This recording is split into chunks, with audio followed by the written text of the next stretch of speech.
खुलुमबाय।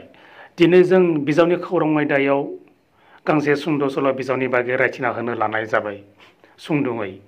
बे सुंद' सल' बिजाबनि मुङानो जाबाय दखरसे खोमसि जोमै।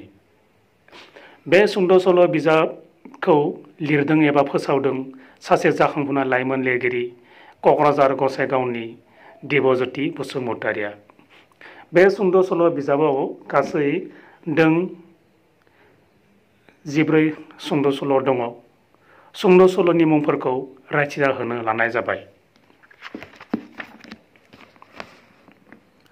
दखरसे खोमसि जोमै, फैमालनि सावगारि, जिनाहारि, गोरोन्थिया आंनिनो, अननाया बोलि जानांबाय, खामग्लिनाय बिखानि अननाय, दायना होलांनाय दाहा, जोमै खोबनाय अखाफोर, जिउनि दावहा थिलियाव, खिलिनाय बिबारा रानलांफिनबाय, गोजोना बहा दं, हर गेजेरनि सिमां आरो मोदैजों लुनाय देरा।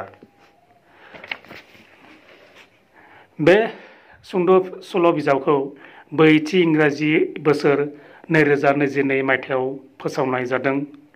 बे सुंद' सल' बिजाबनि बेसेना 50 रांल'। बे बिजाबखौ लिरगिरि बिथाङा गावनो फोसावदों।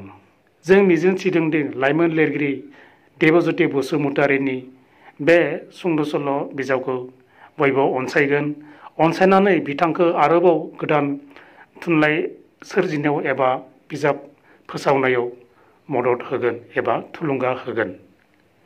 फै जों बयबो बिजाब फरायनायनि हुदा खालामनि। गोजोन्थों।